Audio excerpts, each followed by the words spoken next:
Monsieur le Président, Excellences, Mesdames et Messieurs, l'irruption de la pandémie de la Covid-19 a mis en exergue notre fragilité en tant qu'individu, en tant que nation et en tant qu'organisation. Cette crise sans précédent a révélé la capacité des États à mettre en œuvre des politiques afin de protéger les populations les plus vulnérables, notamment au niveau sanitaire et social. L'Andorre tient à féliciter l'organisation pour le choix de la thématique qui nous occupe aujourd'hui et qui nous permettra d'échanger sur les politiques de reconstruction suite à la crise sanitaire. Le programme 2030 doit effectivement être la clé de voûte de nos plans de développement. La pandémie nous a obligés à revoir notre feuille de route nationale. Nous avons dû adopter un nouveau scénario, fixer les bases du redressement et des politiques publiques du pays pour rendre l'Andorre plus résiliente, plus durable et aligner davantage son développement sur les objectifs de développement durable.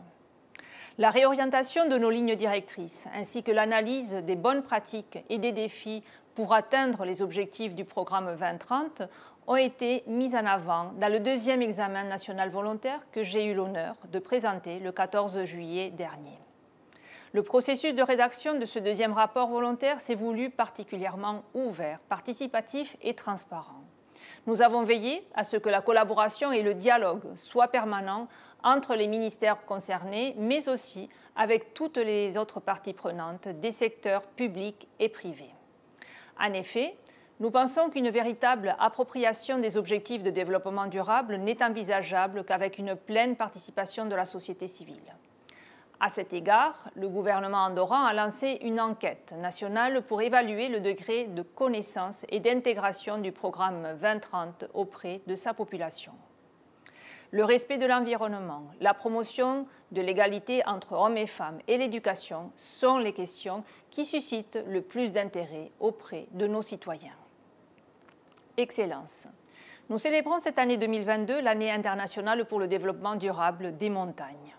L'Andorre, niché au cœur de la chaîne des Pyrénées, est un pays de haute montagne, particulièrement vulnérable au changement climatique. Les zones montagneuses connaissent actuellement une transformation environnementale avec des impacts profonds sur les paysages, les écosystèmes et les personnes.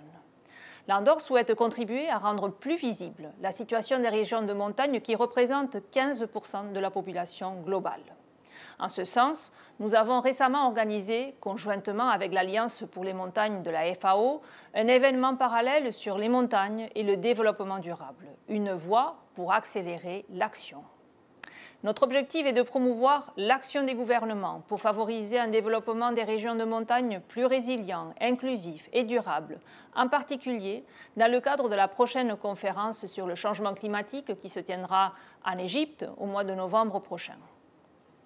Excellences, dans son rapport « Notre programme commun », le secrétaire général affirme que le bien-être et l'avenir même de l'humanité ne pourront être assurés que si, pour atteindre les objectifs vitaux communs à toutes et à tous, nous nous montrons solidaires et agissons comme le ferait une grande famille.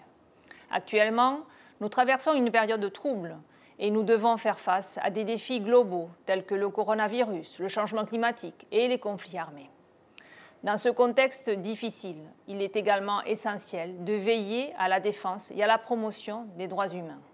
En effet, même si les avancées en cette matière sont réelles et significatives, rien n'est acquis.